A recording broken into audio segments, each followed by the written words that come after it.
This call is now being recorded.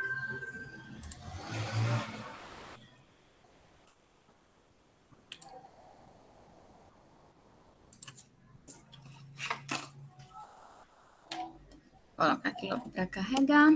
Então, turminha, como eu já estava debatendo com vocês, né? Agora eu já iniciei a gravação, para que depois vocês possam assistir essa aula gravada, ou até mesmo quem não está, poder assistir também depois. Então, vamos falar um pouco.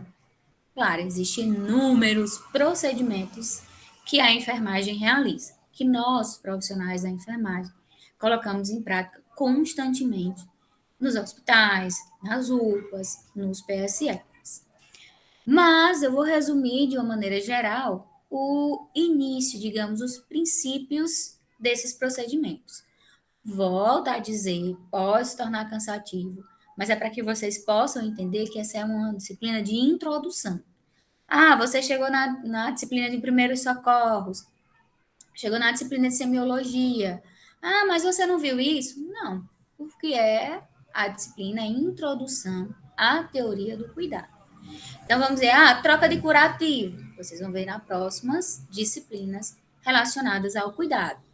A questão de administração de medicamento, a questão de punção venosa, tudo isso vai para próximas disciplinas. Essa disciplina, o que é que ela já almejou? E aí, voltando de um modo geral, apesar de eu vou descrever os tópicos lá no grupo de vocês. Então, falamos um pouco sobre o surgimento do cuidado, tanta dificuldade surgida, a evolução da enfermagem como profissão. Falamos um pouco sobre a importância das teorias voltadas para esta assistência do cuidado, não apenas na patologia, mas nas necessidades dos nossos pacientes, dos nossos clientes. E aí, ao longo dos dias, viemos trazendo alguns pontos importantes relacionados à assistência. Conhecemos um pouco sobre o hospital, os principais aspectos, os principais termos hospitalares, a questão principalmente também da importância do prontuário, evolução do paciente, montar e colocar em prática a anamnese, o exame físico, que ainda tem muita coisa dentro do exame físico para vocês aprenderem. Vimos só o geral, entender o que é exame físico, entender quais são os 4, digamos, itens principais e como avaliá-los, e a questão da ordem. Claro que ainda tem muita coisa para vocês aprenderem e também, principalmente, assimilar a prática no organismo vivo. Vimos a questão de sinais vitais, vimos a questão da higienização das mãos, a importância das luvas, né, do processo de biossegurança. E hoje vamos falar um pouco sobre paciente que está internado, como organizar o leito desse paciente, a importância da higienização desses pacientes no leito, e apesar de a gente já ter, né, eu ter trazido para vocês, também a posição dos pacientes para fazer determinados exames e consultas.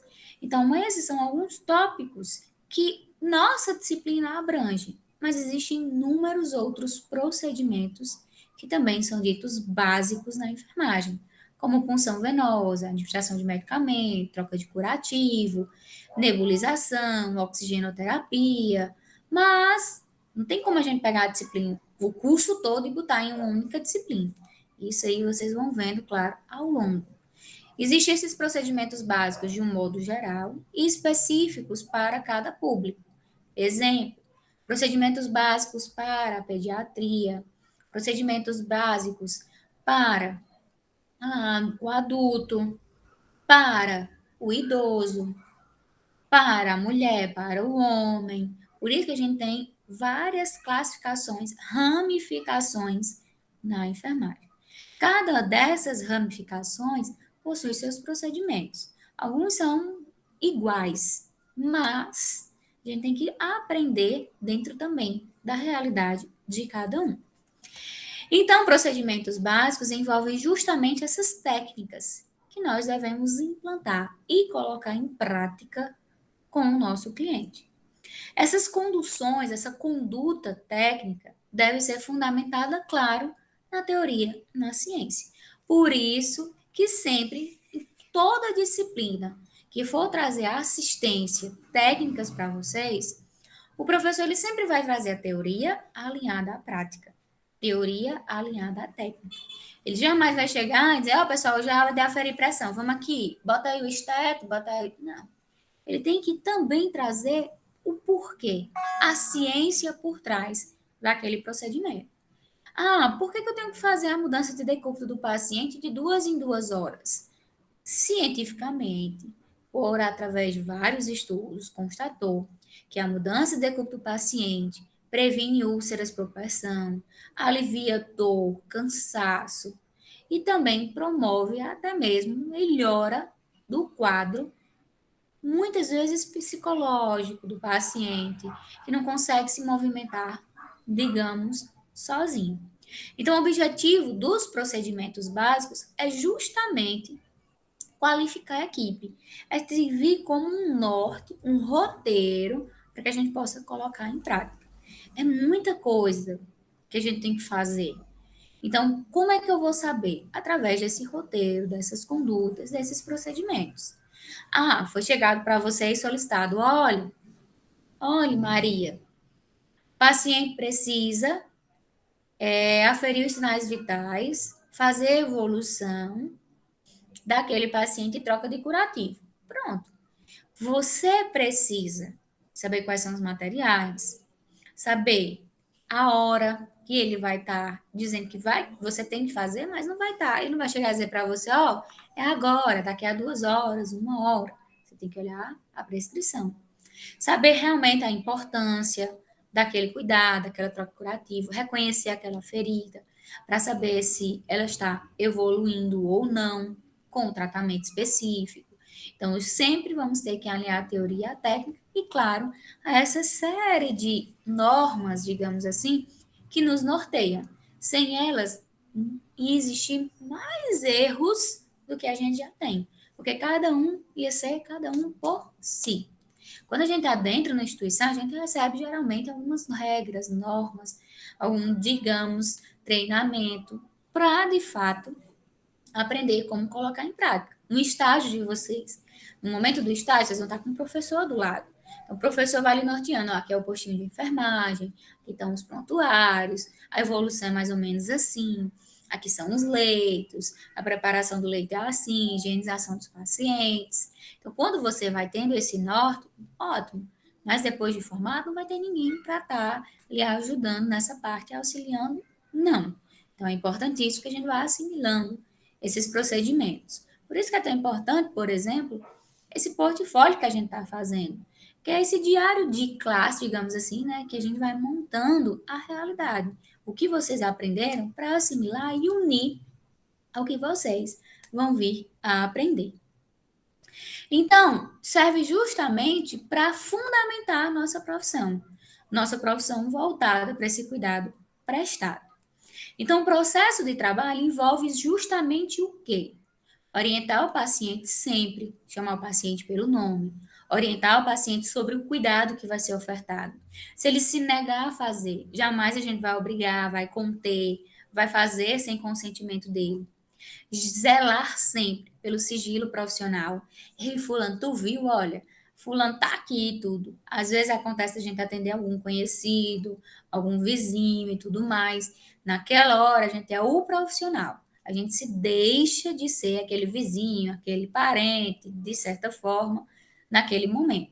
Então, se algo foi dito para você de forma sigilosa, a gente tem que manter.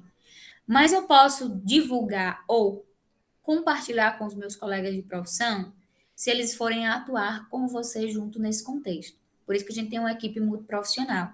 Aí eu preciso da atuação de um psicólogo, de um fisioterapeuta, o médico ele já vai estar ali.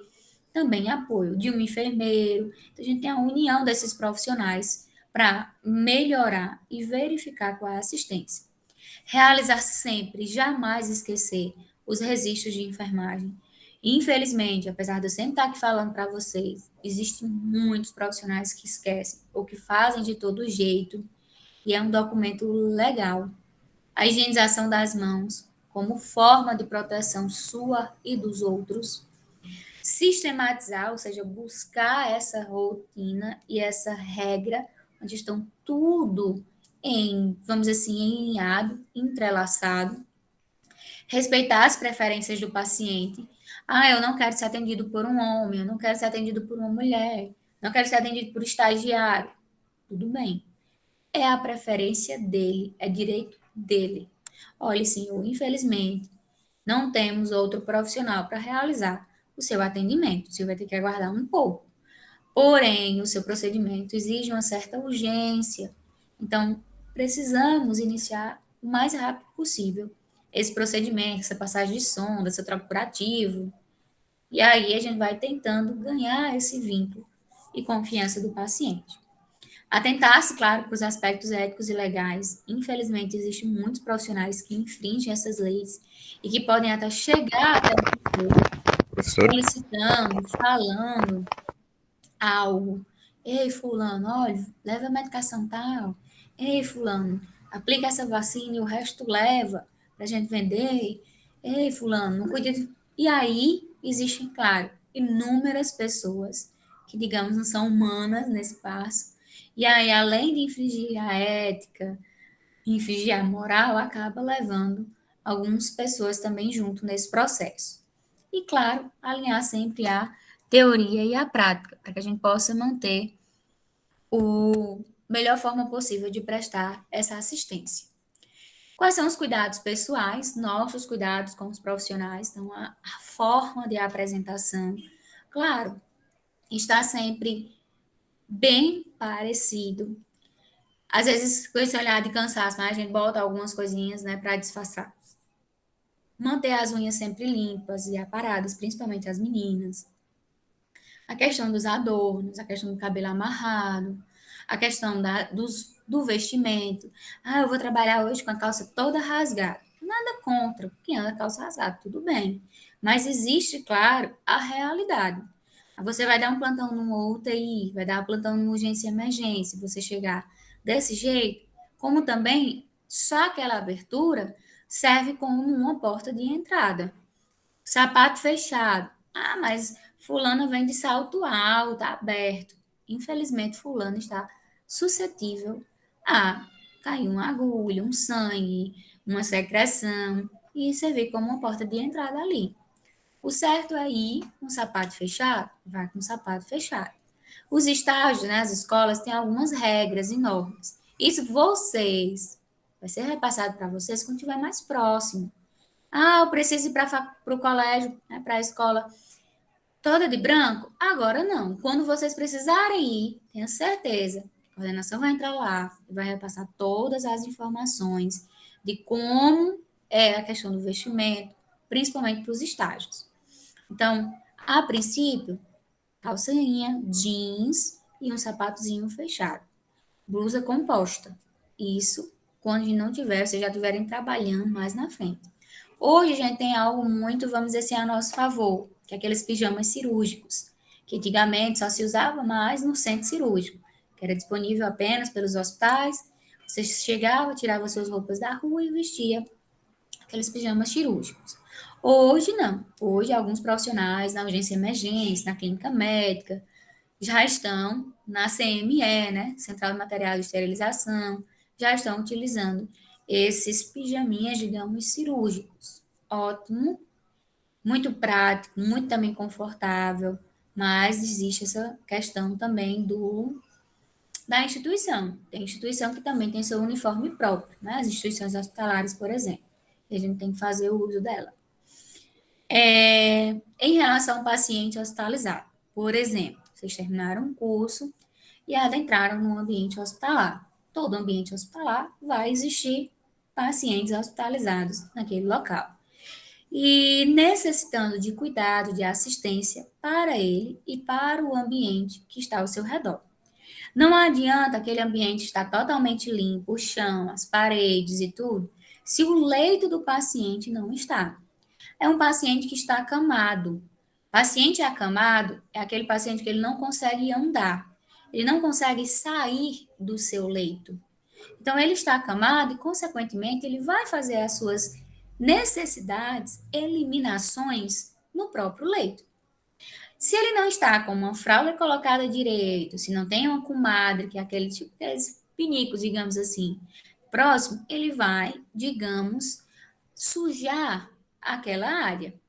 E se ele tiver naquele local sujo, o risco de micro-organismos aumenta e, consequentemente, piora o quadro dele, que já está com a imunidade muito baixa. É um paciente que saiu de uma cirurgia e tem uma ferida operatória. Ferida operatória também é um campo e uma porta de entrada. Se não for feita a higienização correta daquela ferida, o tratamento, o curativo, por exemplo, correto, vai existir um grande risco de infecção. Por isso que às vezes um paciente está bem e acaba adquirindo algo pior e agravando a sua situação. Então a gente precisa ter muito cuidado com aquele ambientezinho que o paciente está, principalmente o seu leito. Os lençóis, as fronhas, a coxa, digamos, né? A coxa da cama na qual está ali. Às vezes o paciente, ele é muito pesado, vou estar trocando nada, deixa ali. Mas aquilo e até a forma como a gente coloca auxilia no processo de aparecimento de úlcera, de algumas feridas. Então, o lençol tem que ficar bem retinho e lisinho. E, claro, a gente vai aprender algumas técnicas, né? De como organizar isso. Todo profissional de enfermagem passa por essa disciplina, passa por esse aprendizado. Não é cargo só do técnico, não é cargo só do enfermeiro. Ambos os profissionais de enfermagem têm que saber tanto a técnica como a prática de como manter, principalmente o leito, né, do nosso paciente adequado para o uso contínuo. Ah, o paciente só chegou, fez uma medicação, ou está ali deitado em observação. Ele saiu, troca aquele lençol, higieniza o colchão, principalmente porque ele tem que ser de napa. Então, existem também algumas técnicas de higienização. Então, isso tudo a gente vai vendo aos poucos. E, claro, vocês vão ver também mais na frente. Alguém quer falar alguma coisa? Professor, Oi. eu tenho uma dúvida. Hum, Faz desde que começou o curso, mais ou menos. Por exemplo, a gente viu desde o começo que a gente tem que ter muito cuidado e tudo com nossa ética e tudo. Mas tem algum órgão, alguém que defenda o profissional da saúde, caso seja levantada alguma questão falsa ou alguma coisa assim? sim, na disciplina, acredito que de ética e legislação, principalmente na parte de legislação, existem algumas leis e normas, e também somos regidos por dois conselhos de classe, o COREM e o COFEM. Tanto que quando a gente termina o curso de enfermagem e o técnico de enfermagem, precisamos estar registrado legalmente na profissão. Não é só terminar a profissão, vou trabalhar. Não. Vou trabalhar? Ótimo, que bom, você já está ali dentro do mercado de trabalho. Mas você precisa se registrar ao COREM. O COREM é esse Conselho Regional de Enfermagem. Temos um aqui na nossa região. Se eu não me engano, uma das sedes deles era no Crato. E o COFEM, que é o federal, é em Fortaleza. Então, eu terminei o curso, o que é que eu vou fazer? Todo profissional, ele adquire uma carteirinha, tipo uma identidade. Tem a foto, tem o número dele, que é o registro, tem o nome, tem endereço e também tem validade. Quando a gente terminou, a gente pega um diploma, o nosso diploma, com essa foto e alguns documentos que eles pedem, entrega ao Corém, rapidinho eles entregam a sua carteirinha. Cada estado tem a sua carteira. Você vai trabalhar aqui no Ceará, você vai ter o Corém do Ceará. Você vai trabalhar em Pernambuco, vai ter que ter o Corém de Pernambuco. E assim sucessivamente. Pagamos anualmente uma taxa. A taxa do enfermeiro é um e a taxa do técnico é outro. Caso você, por exemplo, quem está lutando lá em Brasília, por exemplo, melhoria das condições salariais, melhoria de condições de trabalho, é o nosso COFEM, COREM, e claro, com a participação também de alguns profissionais atuantes. Então, existe sim um órgão defensor e também fiscalizador da nossa profissão. Se você trabalha sem eu terminei o técnico e não fiz a carteirinha, você está trabalhando ilegal. Se for visto ou tiver uma fiscalização, você também entra naquele processo de multa, entra no processo de cassação, vai depender. Você cometeu algum erro, você levou um paciente a um óbito, por exemplo, que Deus me livre, ao paciente a ter uma complicação. Então, o próprio Corém que lhe defende, ele também pode se acionar. O paciente, ele não tem um prontuário, né, que você faz na evolução, nós profissionais também, digamos, possuímos um prontuário. Nosso prontuário está Isadora, Xavier, o registro com o meu número do Corém. Lá eles vão armazenando. Claro, né? Graças a Deus não tem nada lá. Mas eles vão colocando essa questão. Ah, fulano errou nisso. Fulano não está pagando Corém. Fulano não se registrou corretamente. E assim vai. Bem como se você necessitar. Você viu que uma empresa está fazendo algo errado. Você viu que a empresa é uma empresa muito grande, mas só tem um técnico, sem nenhum enfermeiro. Você não está se sentindo seguro, porque tem que ter uma fiscalização, né? Um acompanhamento de um profissional de enfermagem, você pode também acionar o Corém nesse caso. Depende, você vai tirar o Corém de onde você vai trabalhar. Se você for trabalhar em Pernambuco, você vai tirar o Corém de Pernambuco. Se você for trabalhar aqui no Ceará, você vai tirar o Corém do Ceará. Depende de onde você trabalha. E também, se você trabalha nos dois, Pernambuco e Ceará, aí você tem que ter o Corém dos dois. Aumenta, né? Essa questão da taxa anual. Então, cada estado tem o seu Corém. Cada estado tem o seu Corém. O COFEM é o geral, né? Que é o federal. Cada estado tem o seu Corém. Mas, Isadora, eu moro aqui e vou trabalhar lá em Pernambuco. Você vai tirar o Corém de Pernambuco, claro. Não é de onde você mora, é de onde você vai trabalhar. Então, não é de onde mora, é de onde trabalha. Acho que vocês viram isso bem direitinho em ética e legislação. Porque essa questão de Corém, COFEM, do Código de Ética dos Profissionais é visto lá na disciplina. Eu vi sim, só que, tipo, eu tava na dúvida se ficou meio que, tipo, só a gente tinha que ter cuidado. Não. E fiquei nessa Sim, questão de, tipo, será que o Corém vai nos defender em, tipo, alguma sim, acusação falsa? sim.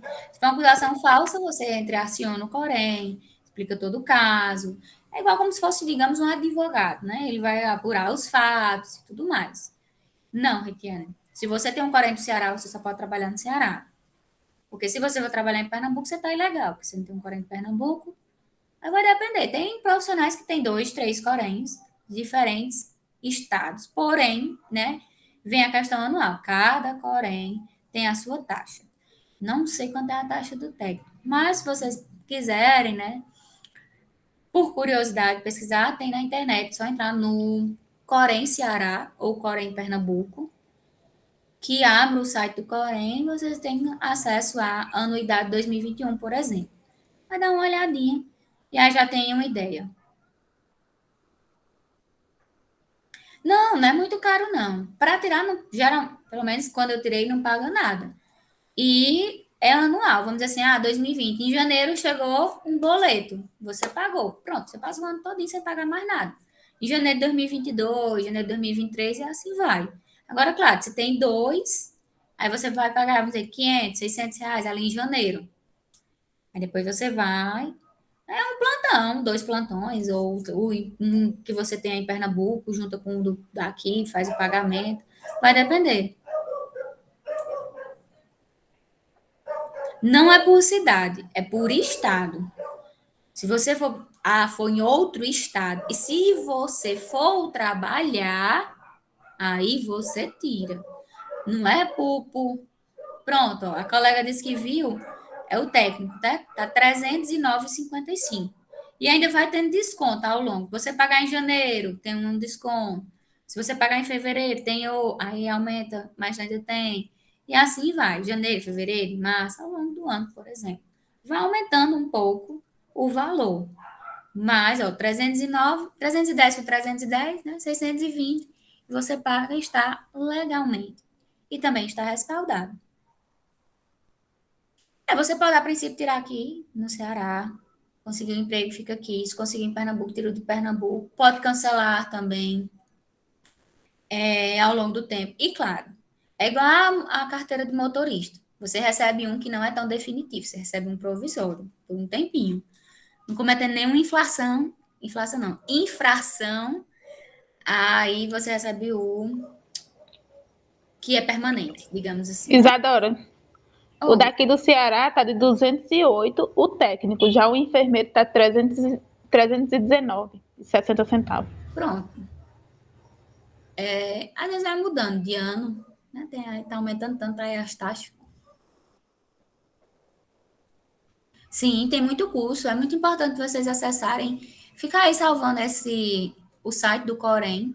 Tem muito curso, muitas palestras. E principalmente nesse período de pandemia, estão tudo online. Tem alguns congressos, mesmo online, simplesinho, né? Mini cursos. É muito importante também. Tem alguns que são até gratuitos.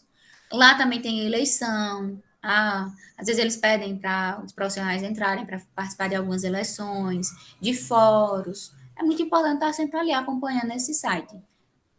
Eu vejo mais do Ceará, claro.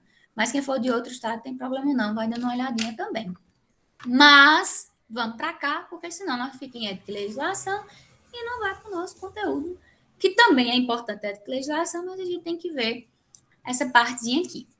Então, em relação ao paciente hospitalizado, é toda a assistência prestada a um paciente que está hospitalizado, desde a sua internação até a sua alta.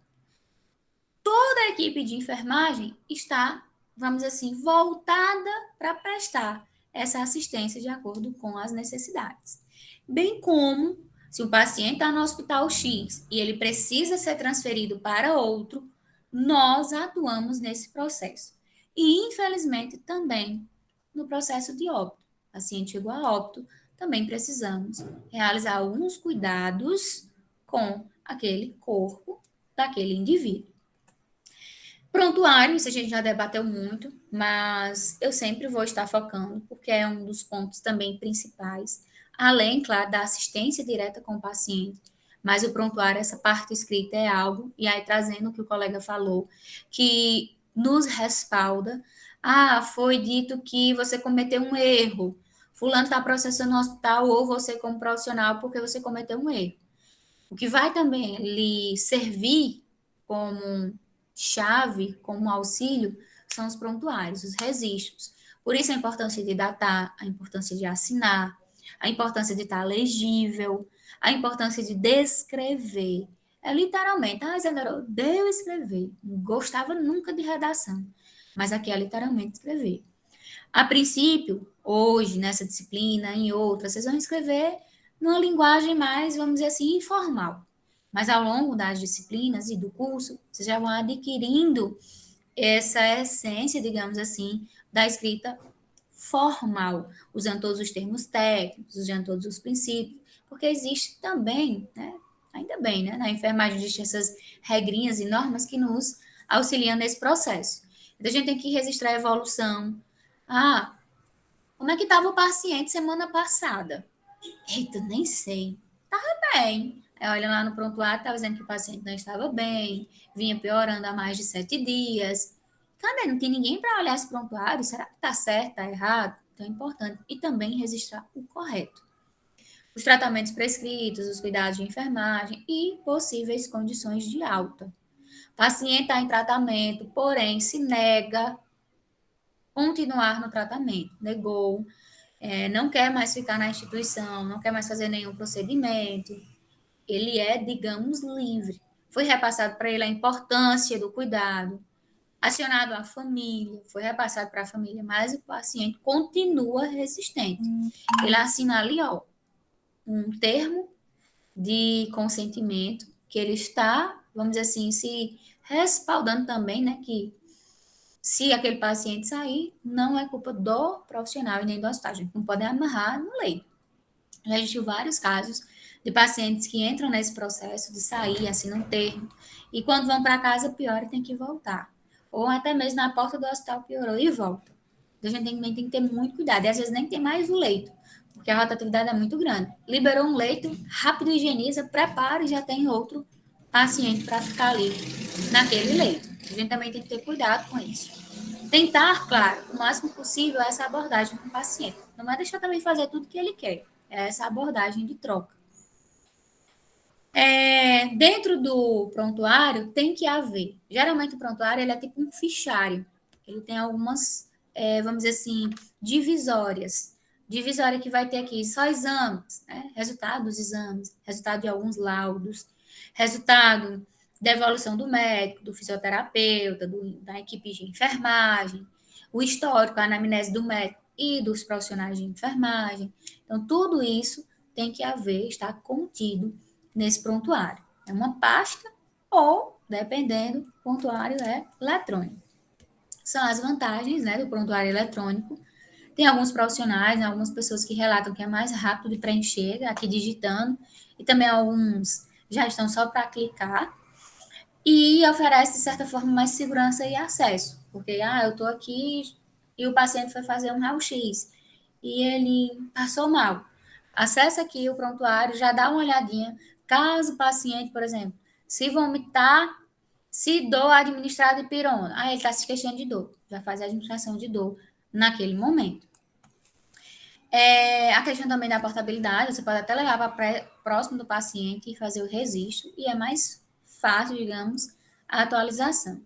A desvantagem é que a empresa, o hospital, ele tem que investir em sistema bom, sistema muito potente, que atenda todas as necessidades, e também providenciar treinamento para os profissionais. Tem profissionais que não sabem acessar aqueles sistemas, acessar a internet, acessar digitar, preferem mais manual.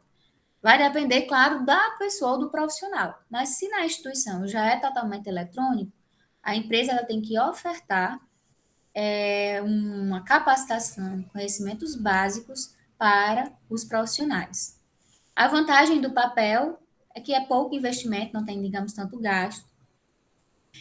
Facilidade também de manuseio e não necessita de nenhum treinamento, porque já está lá nas perguntinhas, é só a gente ir escrevendo, respondendo. O prontuário ele serve como validade jurídica, como eu já falei para vocês. Então, nos auxilia nesse processo. Se algo acontecer, ou o familiar, ou o próprio paciente constatar ou vir rebater alguma assistência, o prontuário serve como essa base jurídica. A admissão do paciente é desde a sua entrada e permanência do paciente no hospital. Tem por objetivo facilitar essa adaptação do paciente dentro desse contexto, que não é fácil. E, claro, nós, profissionais de enfermagem, devemos ofertar conforto e segurança e uma assistência qualificada para esse paciente. Na unidade de internação, ele é recebido por profissionais na unidade. Geralmente existe quem faz esse, digamos, que recebe, é o profissional de enfermagem, geralmente o técnico ou o enfermeiro, leva aquele paciente diretamente para o quarto, para a enfermaria, recebe ele gentilmente, cordialmente. Se não for feito lá no início, a anamnese, você como profissional ali da clínica médica que está recebendo o paciente, faz a anamnese. E mesmo se for feito lá na urgência e emergência, você dá continuidade aqui, porque pode haver alguma divergência. E claro, foi outra pessoa que fez, não você. E aí você adiciona lá no prontuário a anamnese lá da urgência e emergência e a anamnese da clínica médica. A primeira impressão é fundamental, manter justamente esse vínculo, reconhecimento da equipe, ser muito atenciosa, passar segurança. Isso tudo faz com que o profissional e o paciente tenham essa relação melhor e, consequentemente, melhore no processo de tratamento. Então, como é que a gente deve fazer? Eu vou listando alguns passos aqui. Claro, não é uma regra. Cada um vai fazendo da sua forma, como também vai seguir as formas, digamos, na qual o hospital ele está disponível ali para você. Mas isso é o básico. Receber o paciente cordialmente, verificar as fichas se estão completas, que veio de outro hospital ou que veio da urgência e emergência, acompanhar o paciente até o leito, apresentar ao paciente o quarto, as demais pessoas que estão também ali próximo. Geralmente ele não vai ficar no leito sozinho. Orientar ele sobre as instalações, onde é o banheiro. Essa mesinha que está do lado é a sua, pode guardar os seus pertences aqui próximo. Aqui é a campainha, caso você se sinta mal. O posto de enfermagem está aqui. Sempre vai ter profissional. Então a gente vai apresentando igual como chega uma visita, por exemplo, nas nossas casas. Falar as regras do hospital, não pode trazer alimento, não pode fumar, não pode tal hora estar andando pelo hospital. o horário de troca de acompanhante é tal hora, de visita. Então, fala as regras da casa. E, claro, vai fazendo a conduta. A anamnese, o exame físico, a aferição de sinais vitais e todo esse processo. Depois de tudo isso, anota no seu relatório também de admissão e guarda ali naquele prontuário. Um exemplo de um relatório de admissão. Bota a hora, 9 horas. Admitida na unidade de clínica cirúrgica para tratamento cirúrgico de histerectomia. Proveniente do ambulatório, ou seja, ela vai fazer uma histerectomia e ela veio do ambulatório, acompanhada de sua filha. No momento ela deambulava, andava, comunicativa e estava calma. Trouxe o raio-x do abdômen, exames de laboratório e ultrassom do abdômen. Refere-se a hipertensa, faz uso de Aldalato, que é uma medicação, 2 vezes ao dia. Tabagista há mais de 20 anos. Apresenta sangramento vaginal em média quantidade, PA, o registro, né, numérico, frequência respiratória, temperatura e frequência cardíaca. Fez esse pequeno textozinho, já está lhe auxiliando e também para os próximos. Então, aqui eu já sei que ela vai fazer uma cirurgia, ela está calma a princípio, que ela está apresentando esse leve sangramento e que ela é hipertensa. Já tomou a medicação? Dá uma olhadinha, a pressão está normal, está boa, mas eu tenho que ficar olhando ali, porque durante a cirurgia a pressão pode subir, como também pode cair. No final, você coloca enfermeiro, técnico de enfermagem e coloca o número. Ó, dependendo desse númerozinho que você geralmente vê no médico, no enfermeiro, no psicólogo, é o registro dele vamos dizer assim, no seu conselho, que lhe respalda. Então, esse númerozinho aqui. O da alta, o paciente está bem, passou a cirurgia, ficou ali em observação, tudo bem. Então, encerramento, digamos, da assistência. Quando o paciente já está, digamos, ou curado, ou pelo menos em um estado que dê para ele se tratar ou dar continuidade em casa. Quem deve dar alta é sempre o médico. Nós, profissionais de enfermagem, passamos, avaliamos, fazemos a evolução da alta, fazemos a aferição de sinais vitais, mas o médico ele passa e faz o fechamento, digamos, do caso. Certificar a alta lá no prontuário, porque às vezes ele botou lá no prontuário. Verificar quais são as medicações daquele do dia, antes dele sair. Ele vai receber alta e é só 5 horas da tarde. Se ele tem medicação até 4h30, ele tem que tomar medicação até 4h30. Ele ainda não está no hospital até 4h30, então ele tem que tomar. Agora, se a medicação é 4h30 e ele saiu 3 horas, ele não vai ficar só para tomar a medicação, não. Informar o paciente sobre a alta, ele já providenciando transporte, chamando, acionando alguns familiares. Entregar ao paciente a receita médica, geralmente os médicos eles fazem alguma receita. Orientar algumas condutas, cuidados, auxiliar ele no preparo dos seus pertences até ele ir para a sua casa e o seu destino. Outro exemplo de alta, a hora, né? 14 horas. Saiu de alta, paciente tal, recebeu alta, por exemplo, ou está orientado, comunicativo, mantendo o curativo oclusivo. O curativo oclusivo é quando o paciente ele tem um corte um pouco profundo, mas no qual não precisa ser feito, digamos, uma sutura. Ou é um paciente que tem diabetes, por exemplo, e aí a gente faz um curativo um pouco apertado. A gente vai unir as duas extremidades do tecido. Um curativo oclusivo, limpo e seco, ou seja, não tem nenhum sinal de sangramento. Aquelas bordas, ou seja, o tempo de coagulação está favorável. Acompanhado de sua filha, em cadeiras de roda, entregue seus pertences e exames, orientada quanto à receita médica e cuidados com a ferida operatória e retorno ao ambulatório tal dia. Então, como é um paciente que está saindo com uma ferida, né, com um corte, um curativo, é orientado para a filha, ou até mesmo para a pessoa, os cuidados que ele deve fazer. Olha, o curativo tem que continuar hoje. Daqui a 24 horas, amanhã, você faz a troca do curativo. Sempre lavando suas mãos, se possível, calçar uma luva, limpar só com soro, colocar tal pomada e pronto. E tal dia, você retorna para a instituição, né, para o ambulatório, para o médico fazer a avaliação.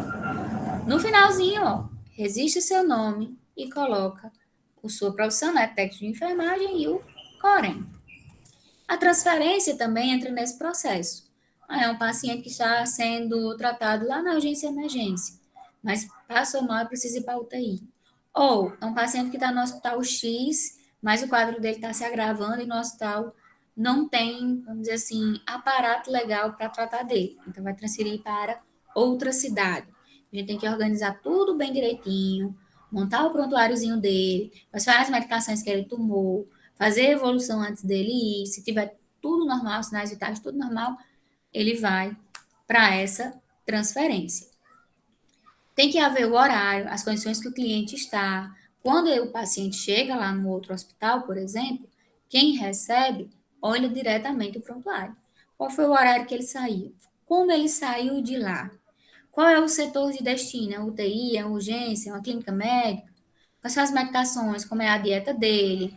Se ele está andando, a condição geral daquele paciente. Um exemplo aqui. Às 10 horas, transferido para a UTI, com maca de transporte, acompanhado da enfermagem e médico responsável, acordado, dispneico, orientado.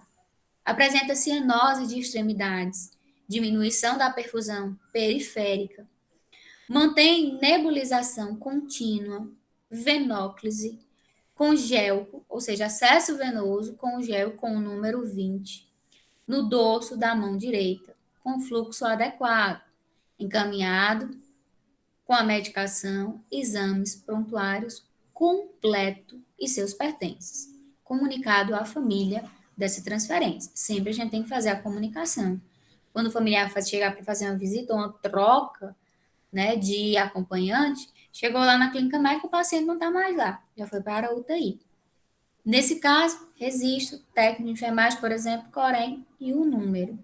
Então, estão vendo que é algo complexo e ao mesmo tempo simples. Que rapidinho a gente vai fazendo ali tem que registrar. E quem for receber, ou quem for para casa, ou dar continuidade na assistência, precisa ter acesso a esse cuidado.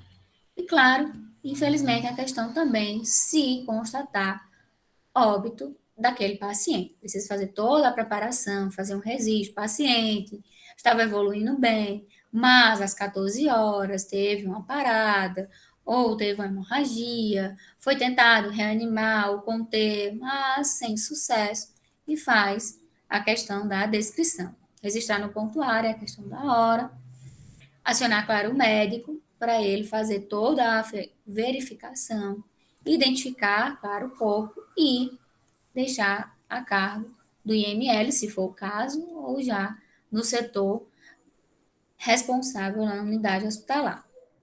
Aqui é a ficha de declaração de óbito, que é preenchida geralmente pelo médico, ele faz o preenchimento e é entregue aos familiares ou à funerária, depende, claro, das normas e instituições lá do hospital, certo? A unidade, então, do paciente é justamente aquele leito que ele está, é o espaço onde o paciente permanece, aquela cama. Aquela cama, como eu vim falar logo no começo, ela tem necessariamente ter um cuidado contínuo. Por exemplo, nossa cama em casa. Ah, vou dormir, vou desfazer a cama, vou acordar, vou fazer a cama novamente. Tem que estar limpinha, tem que estar aconchegante, tranquila. Do mesmo jeito, é um leito, chamamos assim, a unidade, leito do nosso paciente. Ele não tem como, infelizmente, fazer essa troca sozinho. Como também, infelizmente, nem sempre dispomos da quantidade necessária de lençóis, de coxa, de proteção. Infelizmente, a nossa realidade, às vezes o próprio paciente fica deitado naquele colchão sem nada. O colchão de um hospital, ele tem que ser coberto por aquela napa, algo que seja lavável, para a gente fazer a limpeza, a higienização daquela unidade, após o uso, o término daquele estadia, digamos, do paciente. Bem como aquela mesinha, a cadeira que está ali, também disponível. Então, faz a higienização do local e prepara toda aquela unidade. Às vezes temos quartos, ou seja, enfermarias individualizadas ou em grupo, coletivo, com 3, 4, 5 quartos. O que a gente tem que fazer? Manter o distanciamento. Essa questão de distanciamento entre os leitos, vocês vão ver bem direitinho nas próximas disciplinas. Então, nenhum leito, cama, maca, tem que ficar uma ligada à outra. Tem que ter esse distanciamento justamente para evitar a infecção cruzada de um paciente para o outro. Sim. Assim que aconteceu, for constatado algum óbito, aciona o profissional, o médico, para que ele vá fazer a verificação. Você trabalha no UTI, você já tem acompanhado aquele paciente há muito tempo, e você verificou que ele está sem nenhum sinal, por exemplo, normal. Mas o coração está ali batendo, o movimento torácico está acontecendo, mas ele está sem nenhuma reação. Opa, será que ele está com morte cefálica? Doutor, tem como o senhor dar uma verificação nesse paciente aqui? Ele não está com os sinais normais, padrão normal. O médico vai fazer a verificação, juntamente com o outro, no caso for morte cefálica, né? Porque não é só um médico que fecha o diagnóstico, faz todo o acompanhamento por um período e ele dá o laudo. Do mesmo jeito, o paciente, né, de repente, você não estava no plantão de noturno, você chegou 7 da manhã para o seu plantão. Você entrou, foi receber o plantão, foi se organizar, foi até o posto de enfermagem, ver quais são as medicações que tem, os exames que tem para os pacientes realizarem. E, infelizmente, a paciente, Dona Maria, do leito, acabou chegando a óbito. Você chama já, mas a gente pode constatar o óbito. Quem faz isso vai ser o médico, porque ele vai laudar.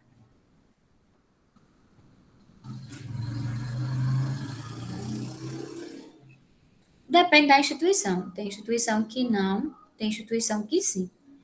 Viu, Heloísa? Vai depender muito da instituição. E, claro, também, às vezes, do setor, às vezes, a causa. Depende muito da instituição.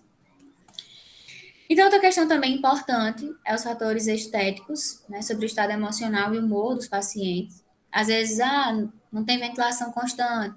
Pode trazer um ventilador, traz um colchão, traz um travesseiro. Às vezes, ele quer montar aquele leito, né, a unidade, como se fosse a sua casa. A gente tem que ter muito cuidado, porque serve também como fonte de infecção. E aí vem lá a teoria ambientalista de Flores. A importância de um ambiente arejado, um ambiente limpo, não apenas a unidade, mas toda a enfermaria. É nosso dever, digamos, nossa obrigação, zelar pelaquela unidade, zelar pelaquela enfermaria, pela organização daquele setor. Essa geralmente é a nossa expectativa, né? Mas, infelizmente, essa é a nossa realidade. Vai depender da instituição. Muita regra, às vezes depende também da causa e tudo mais, vai depender. Então, a nossa expectativa é essa, mas infelizmente essa é a nossa realidade. Enfermarias cheias, lotadas, vários pacientes nos seus leitos, com seus acompanhantes, porque os pacientes têm direito a acompanhante, principalmente se for criança, né, menor ou idoso, ou se for um paciente adulto mesmo, mas estiver acamado, não conseguir realizar suas atividades de vida diária normal, não conseguir ir ao banheiro, conseguir se alimentar sozinho, ele tem sim direito a um acompanhante. Então, dentro da unidade do paciente, existem 2 tipos, digamos, de limpeza que devemos fazer dentro daquela unidade. Então, limpeza nada mais é do que remover essas sujidades, matéria orgânica, os micro-organismos presentes ali. Mesmo estando com a coxa, com lençol, o paciente não tendo acesso direto ao colchão, mas tem que passar por esse processo de limpeza. E temos a limpeza concorrente e a limpeza terminal. A limpeza concorrente é aquela limpeza feita diariamente, após cada arrumação. Dentro dos hospitais, às vezes, existem até mesmo regras e normas. Todas as 10 horas, fazer a troca de lençol e higienização dos leitos. Ou então, só quando o paciente for embora, você faz a higienização. Vai depender da realidade e das normas também. Mas limpeza concorrente é aquela limpeza que é feita diariamente. Feito com paninho úmido, dependendo da instituição também, existem alguns materiais utilizados, né? Alguns desinfetantes, alguns produtos que eliminam a proliferação daqueles micro-organismos. Então, você faz a higienização de todo o colchão, aquela partezinha que está envolvida, digamos, com corim. A limpeza terminal é feita quando o paciente ele recebeu alta, ou chegou a óbito, ou recebeu transferência. É quando o paciente ele já não vai mais ficar ali. Exemplo, Dona Maria está internada, mas ela foi transferida para a UTI. Aquele leito O leito 2, que era de Dona Maria, ele passa a ser um leito vazio. Você tem que fazer uma limpeza terminal. Então, faz essa limpeza terminal e organiza para receber outro paciente quando vier de algum local. Então, existem esses dois tipos de limpeza. Então, aqui, ó, limpeza. Aqui é uma sala, vamos dizer assim, de radiologia, uma sala de exames, e aqui são as enfermarias. Em alguns locais, existe também, dependendo dos casos, que tem que fazer alguma detetização, principalmente no UTI, no centro cirúrgico. Então, aquela ala, ela fecha para fazer aquele processo de detetização ou limpeza geral. Aí vem teto, vem parede, vem chão, vem tudo. Depender também, às vezes, da rotatividade da instituição. Essa limpeza de chão, teto, parede, tudo não é nossa. Nossa obrigação, digamos, como profissional de enfermagem, é manter a unidade, aquele leito, a cama do paciente. Fazer a higienização, a limpeza do colchão, manter ele com os lençóis, né, a coxa e os lençóis adequados para receber ou manter o paciente ali. Deixa eu ler aqui, viu?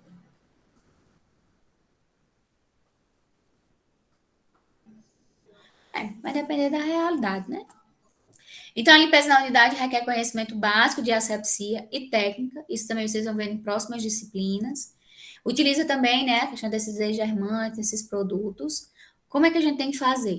Vai fazer a higienização, né, a limpeza daquele leito, se for diário ou se for terminal, higieniza suas mãos, calça a luva e faz a higienização. Se tiver algum ambiente contaminado, e aí o nosso cuidado redobra nesse local. Deposita a substância, limpa tudo e enxuga e prepara aquela cama para receber o paciente. Após a limpeza, a arrumação da cama, aí sim você está apto a receber e dar continuidade ou o tratamento desse paciente. Infelizmente, nós profissionais estamos constantemente colocando em prática a questão da mecânica corporal. Existem algumas instituições que possuem, né, profissionais contratados para servirem como maqueiros, como transportadores dentro da instituição. Por quê? Para auxiliar justamente nesse processo de auxílio dos profissionais. Ah, maqueiro. Como? O paciente precisa sair da clínica médica e ir até o local que faz raio-x, ultrassom. Geralmente, uma pessoa chega, tira o paciente do leito fixo, coloca numa maca e faz esse transporte.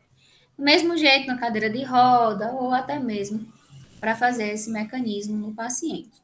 Utilizamos também muita força, de certa forma, na hora de fazer a higienização do leito do paciente, no leito, higienização do paciente que está ali acamado. A gente tem que ter muito cuidado com isso, porque muitos profissionais estão acabando adoecendo com esse processo. Então, é se policiar na conduta, né, na posição correta, quando for manusear algum paciente, auxiliar nessa questão de levá-lo até o banheiro, se ele não tiver nenhum acompanhante, ou muitas vezes o acompanhante não consegue. Então, sempre se policiar quanto a isso.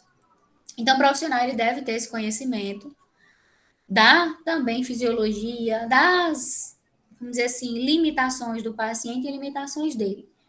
Ah, acho que eu não consigo tirar um paciente aqui do leito. Ou fazer uma mudança de decúbito sozinha. Aciona uma ajuda. Pede sempre ajuda. Nem coloca um esforço demais e nem vai tentar fazer, porque nessa de tentar, você pode travar sua coluna, você pode traumatizar ou lesionar ainda mais aquele paciente. A gente tem que ter muito, vamos dizer assim, reconhecimento das nossas limitações também. Vim a questão das posições do leito, isso eu passei para vocês na outra aula, estava até resumido em um único slide, e aqui eu trouxe em vários slides e a finalidade dessas posições. Tanto no leito, como também em algumas clínicas, em alguns locais específicos, para fazer exames. Então, temos essa posição, que é o decúbito dorsal, que eu expliquei para vocês, a parte das costas, também conhecida como supina. Se você ouvir, posição supina, mesma coisa que posição dorsal. Geralmente ela é feita quando o paciente vai para alguma cirurgia, quando você vai fazer algum exame físico no paciente. Então, fica-se nessa posição. Como também está ali relaxado, deitado no seu unidade, no seu leito. Posição de Fowler é indicado quando vai o paciente passar por alguma cirurgia neurológica na cabeça, mamoplastia, abdominoplastia, onde o paciente ele fica levemente inclinado, um pouquinho sentado. O que acontece às vezes quando o paciente também está internado, está com dificuldade em respirar por ficar deitado demais em decúbito dorsal, então ele tem essa leve inclinação.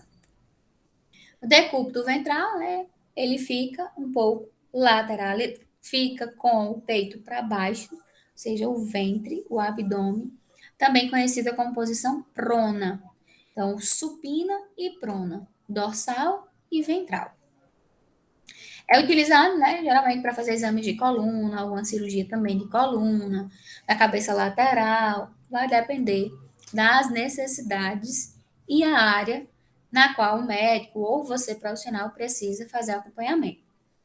Decúbito lateral, geralmente a gente faz sempre essa mudança de decúbito, bota o paciente lateralizado para o direito, depois para a esquerda, para evitar justamente as úlceras. Aqui é a posição cavalete ou gênito peitoral, geralmente utilizada em cirurgias. Litotomia, eu já também passei para vocês. Trendelenburg, quando ele fica levemente inclinado, a cabeça um pouquinho para baixo, as pernas para cima. Quando o paciente, por exemplo, a mulher está numa cesariana e a pressão dela está muito, muito, muito alta. E aí diminui um pouco, bota nessa posição para tentar aumentar a pressão dessa paciente. Então, a gente faz essa conduta. Ou a cabeça para baixo, ou a cabeça para cima e as pernas para baixo. Essas leves inclinações. Trendelenburg e Trendelenburg reverso. Essas posições servem, além de fazer esses exames e essas condutas, também para evitar o aparecimento de úlceras, que é o que eu já vim comentando com vocês. Temos que ter muito cuidado com essas regiões. Sempre manter hidratado, sempre manter um olhar e uma conduta. Então, nós, profissionais de enfermagem, devemos sempre ter cuidado ter um olhar para essas regiões, para não deixar que isso aconteça. Como é o olhar? As mudanças de decúbito e hidratar sempre esse local. Fala com o acompanhante. Se o paciente também conseguir fazer sozinho, compra um hidratantezinho, um óleozinho e ir passando na região do calcanhar, na região do cóccix, na região do cotovelo, esses lugares que tem mais, vamos dizer assim, acesso e que fica mais em constante peso, fricção, porque provoca justamente as úlceras.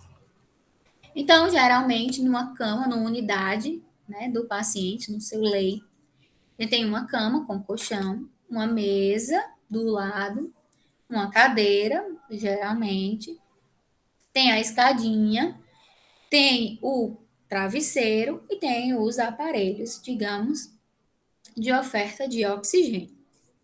Isso se ele estiver internado, claro, numa clínica médica, numa clínica cirúrgica, vai depender da região. Existe, claro, alguns tipos de cama que a gente chama assim na saúde. Temos a cama fechada, cama aberta, cama para paciente acamado e cama para paciente operado. Cama fechada, cama aberta, cama acamado e cama para operar. Isso a gente vai fazer bem direitinho na prática amanhã. Por isso que eu falei logo no início da aula, a importância de vocês, depois eu vou disponibilizar os slides, a fazer um breve resumozinho sobre isso. Quais são os tipos de limpeza? Limpeza concomitante e limpeza terminal. Uma é diariamente e a outra é após autotransferência ou óbito. Tipos de cama: fechada, aberta, acamada e operada. Fechada, você vai escrever na frente, aberta, para que a gente amanhã a aula flua e também que vocês consigam colocar na prática mesmo. Porque às vezes passa tão rápido quando a gente está na prática que pode, Existe a possibilidade de a gente não conseguir ver tudo. Principalmente que não pode ir todo mundo para o laboratório. Então, a gente vai fazendo essa divisão também de grupos. Eu vou dando uma estudadinha, vou anotando um cantinho assim, para quando chegar lá, você pelo menos saber a teoria para a gente alinhar a prática, tá bom? Então, cama fechada é indicada para receber um novo paciente. Então, ela está fechada por exemplo, já passou por toda a limpeza e higienização terminal do colchão e está ali bem preparadinha para receber aquele paciente. A cama fechada, para você montar, você precisa de 2 lençóis, mas infelizmente às vezes não é a nossa realidade.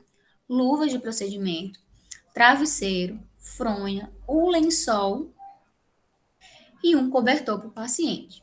Esse upper é tipo como se fosse, digamos, aquele cesto de roupa suja. Aquele cestozinho que tem um paninho.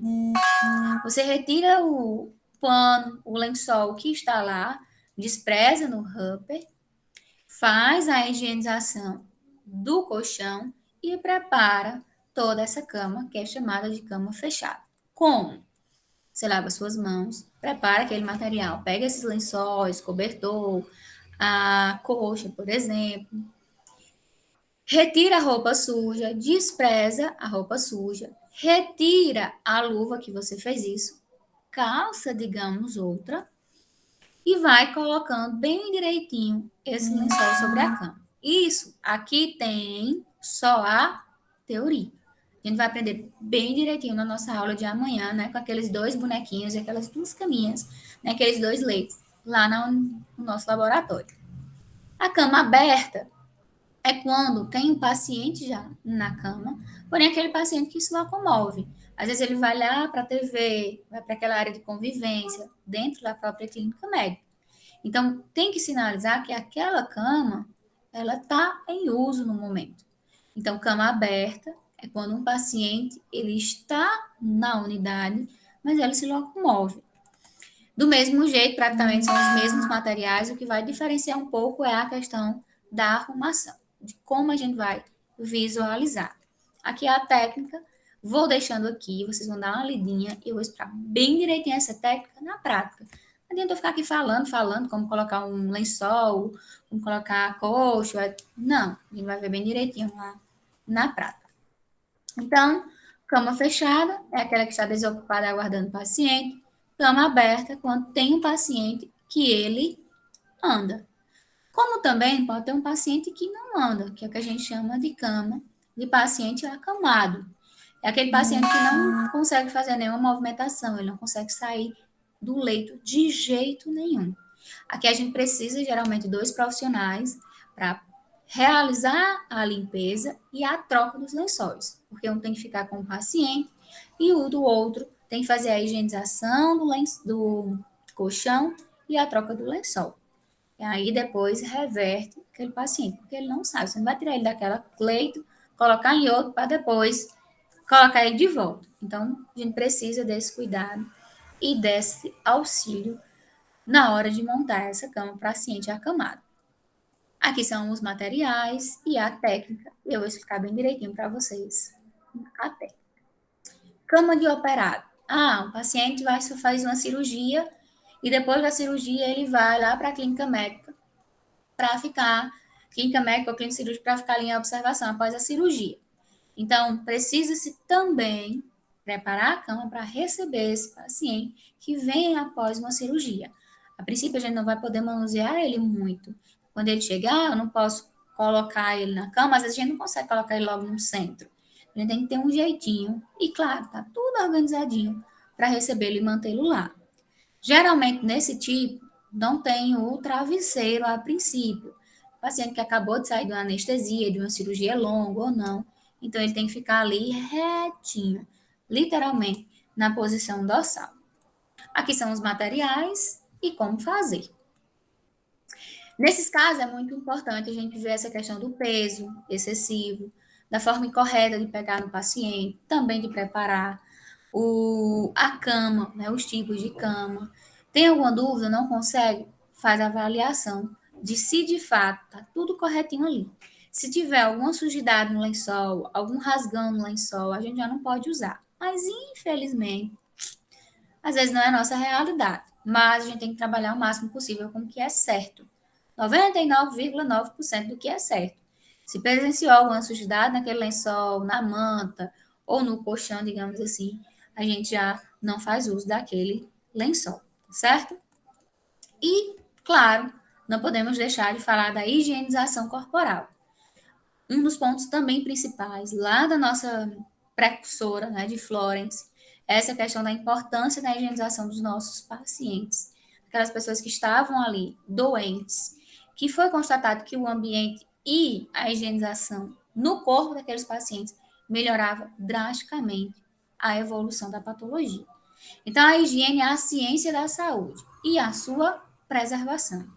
Manter a integridade corporal a quem prestaremos assistência é uma tarefa ativa e bastante complexa. Assim, a manutenção da higiene pessoal é necessária para o conforto, segurança e bem-estar. Nós, por exemplo, conseguimos ficar um dia sem tomar banho, um dia sem escovar os dentes, sem lavar o cabelo, sem fazer nenhum asseio, por exemplo? Não. Imagina uma pessoa doente.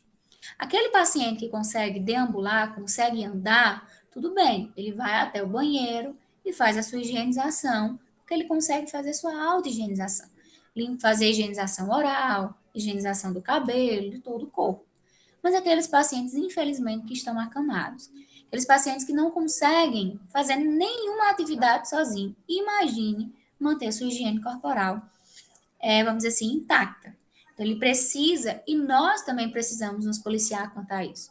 Não é uma tarefa fácil. Jamais eu vou dizer que fazer uma higienização, principalmente no paciente no leito, por exemplo, é fácil. Mas é uma das nossas, vamos dizer assim, atividades que mais também traz resultado. O paciente, ele, através de vários estudos, ele demonstra e relatou que após o banho ele consegue relaxar, ele muitas vezes diminui a dor. Às vezes a gente tá com tanto calor, por exemplo, que aquela dor de cabeça tá matando. A gente toma um banho e relaxa o corpo. Imagina você estar ali 24 horas deitado numa cama. Você não pode fazer nada. Até para beber água alguém tem que vir ou tem que lhe auxiliar e tomar banho. Então a gente precisa muito prezar também por isso como profissional e fazer literalmente jus ao nome. É higiene corporal. Não é de todo jeito aquele banho de gato por cima, não. Então a gente tem que ter muito cuidado. Porque o povo literalmente às vezes não quer. Banho no leito. Realmente não é uma tarefa, como eu falei, fácil. Mas é muito importante, além da assistência. Infelizmente acontece isso. Às vezes os próprios acompanhantes, eles brigam, eles vão atrás dos profissionais para fazerem essa questão de higienização. Higienização oral, né, a boca, muito, muito, muito difícil de acontecer. Infelizmente. Isso deveria ser não. Mas eu sei que vocês vão ser diferentes, né? Se Deus quiser. Aqui eu vou dando a definição de higienização corporal. A enfermagem, ela precisa, sim, produzir esse conhecimento, aprimorar, sim, esse cuidado e fazer com que esse princípio de higienização entre dentro da intervenção, entre dentro, de fato, da assistência. Pois é uma forma muito importante na hora da assistência e, claro, da melhora do quadro daquele paciente.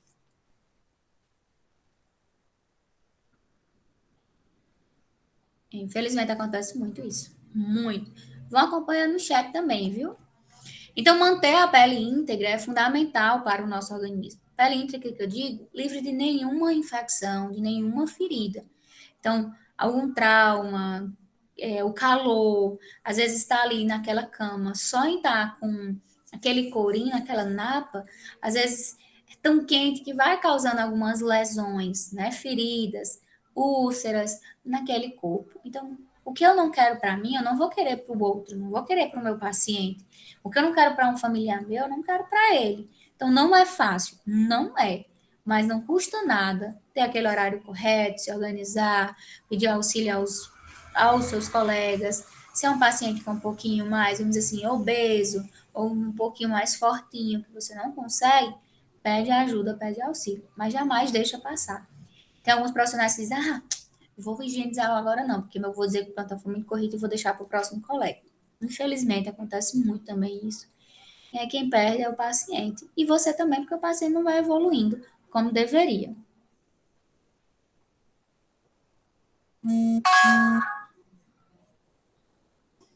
Infelizmente, sozinho é muito difícil. Muito difícil. Você com duas pessoas é difícil, imagine você sozinho fazer um procedimento desse. Então, aqui eu vou explicando a questão da higienização corporal, às vezes vai depender do paciente. Devemos sempre, sempre, sempre, sempre manter a privacidade. Por isso que a gente tem aqueles biombos, vou mostrar para vocês lá no laboratório, que apesar dos leitos estarem distantes, mas quando a gente vai fazer a higienização, a gente precisa despir, né, de certa forma, o paciente. Então, a gente precisa manter a privacidade com os biomas. Ter cuidado também, se for um local que está muito frio, às vezes, né, num local, às vezes tem é fechado, está com ar-condicionado, uma UTI, por exemplo, a gente tem que ter muito cuidado para não demorar muito nessa questão da higienização. E, infelizmente, no leito é um banho de gato mesmo. Então, é manter o máximo de higiene possível, de limpeza possível em todas as regiões. Posso estar jogando água naquele paciente. Vai depender, claro, às vezes da realidade. Se ele consegue sentar, se ele consegue, apesar de toda dificuldade, lhe ajudar nesse processo. Saiu a apresentação? Voltou? Teve uma pessoa que acabou compartilhando tela também, aí saiu da tela. É só clicar em fixar. Mas não tinha saído, não. E foi. Ah, tá aqui, ó. Foi pausado.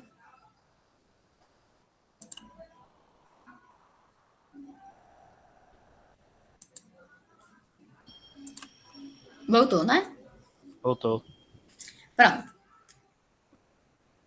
E eu aqui saindo daqui. Então, devemos ter também cuidado nessa hora da higienização. A importância também de estarmos de luva, pois podemos entrar em contato, né, com alguma secreção, com algum sangue do paciente. Então, lavou suas mãozinhas, calçou as luvas e inicia esse processo de higienização. Uma bacia com um chumaço de algodão, sabão líquido. Geralmente utiliza alguns antissépticos do próprio hospital ou o hospital pede, né, para o paciente ou os familiares levarem. Fralda também, se o paciente estiver utilizando fralda. A questão da roupa, fazer a troca da roupa. Às vezes o hospital ele oferta a roupa para o paciente, outras vezes não. Tem que vir dos próprios familiares ou do paciente. Então, tudo isso a gente tem que ter cuidado. Outros pontos. Tem que ter cuidado com o acesso que o paciente está, se são acessos periféricos ou central. Tem que ter cuidado com o curativo. Foi uma cirurgia que ele fez na barriga, uma laparotomia, né? Um corte, uma incisão. Tem que ter cuidado com aquela região. É um paciente que está cheio de ferro, sofreu um acidente de moto, tá ali, cheio de ferro na perna. Faz a higienização daquele local e depois nos demais regiões do corpo. A higienização oral, como eu falei, infelizmente muita gente não faz. E às vezes um paciente passa 10 dias internado, passa 10 dias sem nenhuma higienização. E aí tratou uma coisa, se curou e acabou adquirindo outra, né? Vem várias doenças também relacionadas a essa falta de higienização. Às vezes o próprio paciente não quer se alimentar por conta, muitas vezes, de estar com os dentes doendo, de estar com afta. Então, temos que sim ofertar e promover essa higienização oral, ou pelo menos auxiliar. Aqui são os materiais responsáveis para a gente estar fazendo essa questão da higienização. Lavar as mãos, explicar ao paciente, calçar sempre luvas. Alguém quer falar? Professora, Oi. essa limpeza do paciente no leito, ele é ofertado ao paciente que está debilitado e não pode se locomover do leito, ou é para qualquer outra pessoa que esteja internado? Para quem não pode se locomover. Para quem está internado e E consegue pode, né, andar, ele vai até o banheiro para fazer essa higienização. Como também quem está acamado e você consegue retirar ele, colocar ali naquela cadeirinha de banho, aquela cadeirinha que tem um assentozinho, tipo um vaso sanitário, coloca e leva até o banheiro. Banho no leito, geralmente, é para aqueles pacientes que estão em UTI, para aqueles pacientes que estão em uso ligado a algum aparelho, ou é aquele paciente que, quando você tira do leito, ele passa mal, começa a ficar tonto, né? E aí, não, vou dar banho aqui no leito, que é melhor do que levar ele para o banheiro. E também tem algumas desvantagens, né? Tem risco do paciente cair, tem risco de ter piora. Você também pode ter, infelizmente, né? Não ter todo um cuidado porque você está sozinho, tirar o paciente do leito, colocar na cadeira de roda, levar para o banheiro, higienizar e voltar, às vezes é mais difícil. Então, banho no leito mesmo, para esses pacientes que não conseguem de jeito nenhum ou estão ligados a alguns aparelhos. Mas, se é um paciente que tem alguma dificuldade em andar, mais simples que seja, você já dá ali banho no leito. Na UTI, muitas vezes na UTI tem que ter muito cuidado nessa questão do banho no leito. Existem algumas regras e normas e horários estipulados, por conta, muitas vezes, como eu falei, do frio, também da condição do paciente. Às vezes não é uma condição boa, o paciente está ali, entubado, não está melhorando, as vitais estão baixas, tudo, você não vai priorizar o banho no leito dele, não. Você vai priorizar estabilizar ele. Está todo estabilizado, está tudo normal, aí sim, a gente vai para essa questão do banho do leito. Aqui eu vou descrevendo ó, o procedimento, algumas imagens e depois eu mostro a vocês. Se não tiver escova, coloca um algodãozinho né, nessas espátulazinhas e ajuda nesse processo. Vou explicar bem direitinho lá na prática. Pacientes inconscientes, a gente tem que ter muito cuidado com essa questão. E o paciente consciente que tem a sua escova, você pede aos familiares para trazer, para auxiliar nisso. Tem que ter cuidado para não traumatizar a mucosa, não provocar sangue, né, cortar ou vômito, escovando muito. Como também auxiliar no processo de broncoaspiração, se é um paciente que está cheio de secreção. Cuidado com prótese. Então, quem faz uso de prótese tem que ter muito cuidado na hora de estar retirando ou colocando, se for o caso. Então, tudo isso a gente tem que ter cuidado na hora de fazer a higienização oral. Depois, o cabelo. Principalmente as mulheres são muito vaidosas quanto a isso. Você está 2, 3 dias, né, internado. Não tem nada melhor do que você ir lá, lavar o seu cabelo ou alguém chegar e fazer esse processo para você. Então, vai depender também do momento. Se você consegue ir até o banheiro com auxílio, ótimo. Se você tem dificuldade em andar, mas você está consciente, não está preso em nenhum aparelho, você pode ir junto com o profissional, claro, fazer isso. Se não, pode fazer no próprio leito do paciente, né? Coloca uma baciazinha e vai fazendo essa higienização. E aí eu vou mostrar para vocês bem direitinho. A questão dos banhos, né? Melhorar a autoimagem, isso que eu já vim falando para vocês, e dos tipos. Existem esses 4 tipos de banho.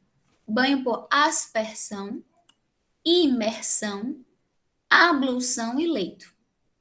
Banho por aspersão é o que a gente faz. Aí, depois da aula eu vou tomar um banho. A gente não vai para o chuveiro? A gente chama de aspersão. Imersão é quando eu vou imergir. Eu vou colocar algo dentro. É quando tem um banho de banheira, por exemplo. Geralmente é feito em crianças recém-nascidas, ou o primeiro banho de uma criança. Então, a gente vai imergir, bota ali numa banheirinha. A ablução, banho na banheira ou bacia em que o paciente se lava jogando pequenas porções de água sobre o corpo. Então, você coloca, geralmente é feita essa ablução também em crianças. Você vai jogando pequenas águas, né, gotículas de água na cabecinha, no corpinho, para não, vamos dizer assim, provocar um banho maior devido a algumas lesões ou gravidade da situação.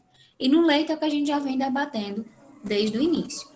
Então, a aspersão é o banho literalmente no chuveiro. Aqui a gente tem que ter muito cuidado, principalmente para pacientes idosos que conseguem deambular, mas com dificuldade. Jamais deixar um idoso, um adulto ou uma criança tomar banho sozinho num banheiro e trancar a porta, porque tem risco sim de queda. E aí, nesse momento de queda, pode agravar ainda mais a situação. Então, a gente tem que estar ali. Se o familiar estiver próximo, o familiar pode sim adentrar e auxiliar nessa questão do banho de aspersão. Se não, nós, profissionais de enfermagem, um técnico, por exemplo, fazer esse acompanhamento. Sim. Imersão, né, geralmente é imergir, né, a finalidade geralmente terapêutica. Muito difícil esse caso acontecer, né, com a gente, na nossa realidade, mas eu preciso trazer. A ablução é o que eu já vim falando para vocês, né, principalmente as criancinhas pequenininhas, a gente vai fazendo esse banhozinho nele. E banho no leito, a gente vai aprender bem direitinho essa técnica na nossa aula prática. O paciente, literalmente, ele está ali acamado. Então, aqui é um resumozinho do que a gente acabou de estudar. Quais são os cuidados? Sempre verificar a temperatura da água, independentemente do tipo de banho. Às vezes você vem com um banho no leito, com a baciazinha, a água está muito gelada, está muito quente, então tem que ter cuidado. Se for de aspersão ou de ablução, colocar sempre uma cadeirinha próximo de apoio, porque às vezes o paciente, né, pode surgir de ter alguma vertigem, né, tontura, e ali está de apoio. Sempre dispor, né, de toalhas, sabonetes, roupas do próprio paciente ou da instituição, vai depender. Aqui são alguns dos materiais do banho do leito. Geralmente a gente organiza esses materiais lá no postinho da enfermagem e vai para o paciente. Tem que ter muito cuidado para não esquecer, para não ficar, vamos iniciar o banho no leito. Ó, seu João, tá no horário do banho do senhor. O senhor deixa, você tá se sentindo bem? Ah, tô ótimo. E aí ele fica. Então você já chega com o material. Não tem nada pior do que o paciente estar ali todo despido, preparado para o banho no leito. Aí você, esqueci a toalha, aí vai lá pegar e volta. Fulano, traz a toalha, traz aí o sabonete, Não. Você tem que organizar todos os materiais. Se você dispõe de todos, você inicia o banho no leito. Se não, organiza tudo ali para iniciar. Para não ficar nenhum material faltando. Não tem biombo, não inicia o banho no leito dele. Só inicia quando tiver a privacidade como prioridade a início. Aqui eu vou explicando o procedimento, explicar o paciente, preparar as roupas de cama, deixar ali em ordem no cantinho. Porque quando você higieniza o paciente, mais que você não vai jogar muita água, mas todos os lençóis vão ficar molhados. Coloca o biombo, né, de um lado, do outro, evitando que as pessoas vejam. Oferece, né, um comadre ou papagaio para um pinicozinho, que às vezes o paciente tem vontade de urinar. Lava suas mãos, abaixa a grade da cama, acomoda o paciente e começa aí a retirando as roupas e jogando nesse hub, nesse cestozinho de roupa suja. E aí começa a fazer o processo de higienização. A água morninha ou, dependendo, né, às vezes a gente vai ter água morna, mas que não esteja nem tão quente nem tão gelada. E inicia esse processo de higienização. Como alguns de vocês já estão dizendo aqui que já fizeram, participaram, vai ficar mais rápido, né? E prático para a gente aprender essa troca mesmo de conhecimento.